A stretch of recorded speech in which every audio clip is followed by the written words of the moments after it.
बाद ही देखने को मिलेगी। और फिर ये बिग गेम स्पॉट, जिसके बारे में हम फैंस को उम्मीद भी नहीं थी। हमें ये जरूर पता था कि इस सुपर बोल में ब्लैक विडो का टीजर देखने को मिलेगा, जो कि मिला। पर इन डिज्नी प्लस शोज की हमें उम्मीद नहीं थी, जिसमें हमें लोकी भी दिख रहा है TVA की यूनिफॉर्म के साथ। ये कोई छोटी बात नहीं है। तो गाइस, मैं हूं अमन सिन्हा और आज हम बात करने जा रहे हैं मार्वल स्टूडियोज के बिग गेम स्पॉट के बारे में। तो दिल दहला देने वाले और धरती हिला देने वाले स्पॉयलर्स का ध्यान रखते हुए चलिए शुरू करते हैं।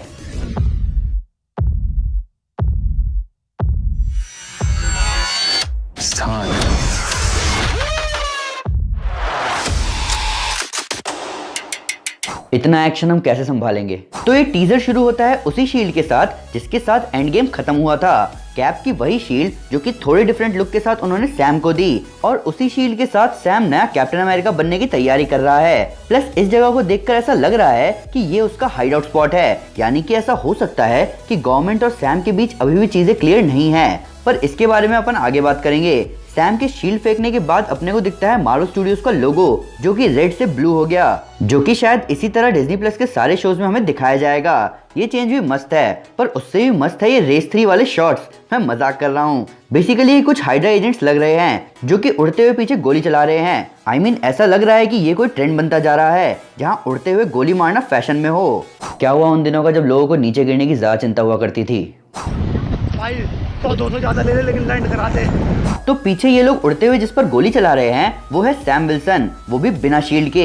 अब शील्ड मिली है तो साथ लेके निकलना चाहिए ना। और सैम विल्सन का ये लुक हमें रिसेंटली सामने आए फर्स्ट लुक पोस्टर में भी दिख चुका है, जहां हमें बकी का फर्स्ट लुक भी दिखा था छोटे वालों में। और अब जब बकी की बात हो ही रही है तो हम अगले शॉट में बकी को जीमो की तरफ गन एम करते हुए देख सकते हैं। तो बकी ऐसा क्यों करेगा? अगर आप लोग भूल गए हो तो मैं आप लोगों को सिविल वॉर का क्रैश कोर्स दे ही देता हूँ। बेसिकली वो जीमो ही था जिसकी वजह से पूरी सिविल वॉर हुई। उसी ने बकी को पहले बॉम्ब ब्लास्ट में फंसाया और फिर उस पर हाइड्रा के ट्रिगर वर्ड्स यूज करके उसका दिमाग खराब कर दिया, और लास्ट में उसको कैप्टन अमेरिका और आयरन मैन को एक साथ लाके उनकी लड़ाई करवाई। तो अगर इस जन्म में बकी का कोई जानी दुश्मन है तो वो है जीमो। हालांकि अगले शॉट को देखकर ऐसा लग रहा है कि जीमो के पास अभी भी कुछ ट्रिक्स बाकी हैं, जिनकी वजह से हम बकी को सारी बुलेट्स छोड़ते हुए देख सकते हैं। अब अगर आपको याद ना हो तो एवेंजर्स इन्फिनिटी वॉर के प्रीलूड कॉमिक में हमें पता चला था कि शूरी ने बकी के दिमाग से वो सारी चीजें हटा दी थी जिनसे उसे कोई ट्रिगर कर पाए। पर ऐसा लग रहा है कि अभी भी कुछ माइंड कंट्रोल दिखना बाकी है।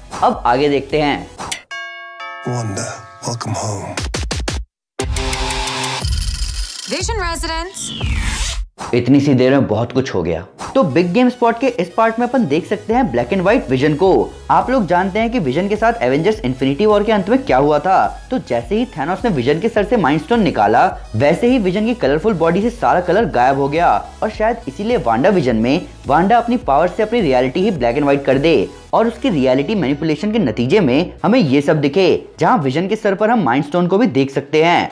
इन सब के ऊपर वांडा विजन आज के टाइम का टीवी शो कम और 80s और 90s के टाइम का सिटकॉम ज्यादा दिखेगा, जहां हमें 80s और 90s के टीवी शोज की तरह लाफ्टर ट्रैक सुनाई दे सकते हैं।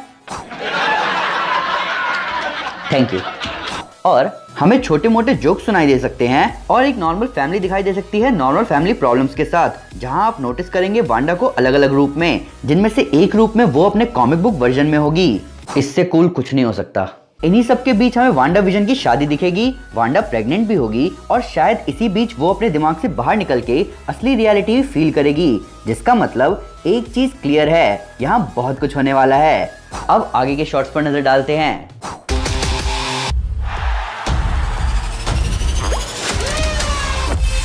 I'm gonna burn this place to the ground.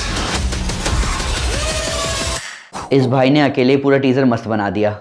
तो टीजर के इस पार्ट में हमें पहला पीछे का लुक दिखता है यूएस एजेंट का। जैसा कि मैंने आपको पहले ही बताया कि यूएस एजेंट गवर्नमेंट की चॉइस है कैप्टन अमेरिका बनने के लिए, जबकि अपन जानते हैं कि कैप अगले कैप्टन अमेरिका के लिए सैम विल्सन को चुन के गए थे। लेकिन ये बात गवर्नमेंट को नहीं पता। यूएस एजेंट के बारे में और जानने के लिए ऊपर आई बटन पर क्लिक करें। प्लस यूएस एजेंट को इंट्रोड्यूस कराया जा रहा है एक बड़े फंक्शन में, वो भी बैंड बाजे के साथ। अब अगर आपको ये देखकर अजीब लग रहा है तो अजीब फील मत कीजिए।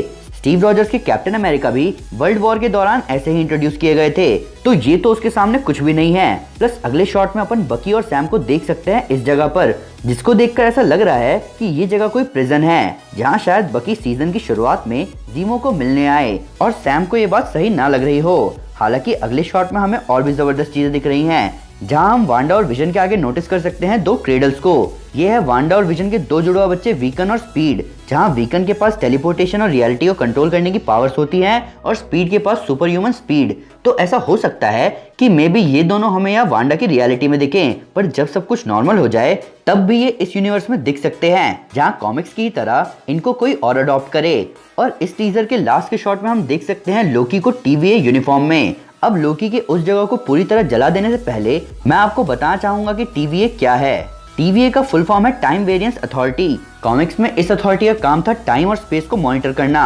और अगर आपको ध्यान ना हो तो रिसेंटली एवेंजर्स ने टाइम ट्रैवलिंग को यूज करके कुछ बहुत बड़ा किया है, जिसका मतलब मोस्ट प्रोबेबली वो लोग TVA की नजरों में आ गए हैं। पर अगर लोकी TVA का एजेंट है जिसको हल्क ने गायब होने से पहले पटक पटक के मारा था, तो वो गलत नहीं कह रहा। वो सही में जहां भी बैठा है वो उस जगह को जलाकर राख कर देगा। तो गाइज ये था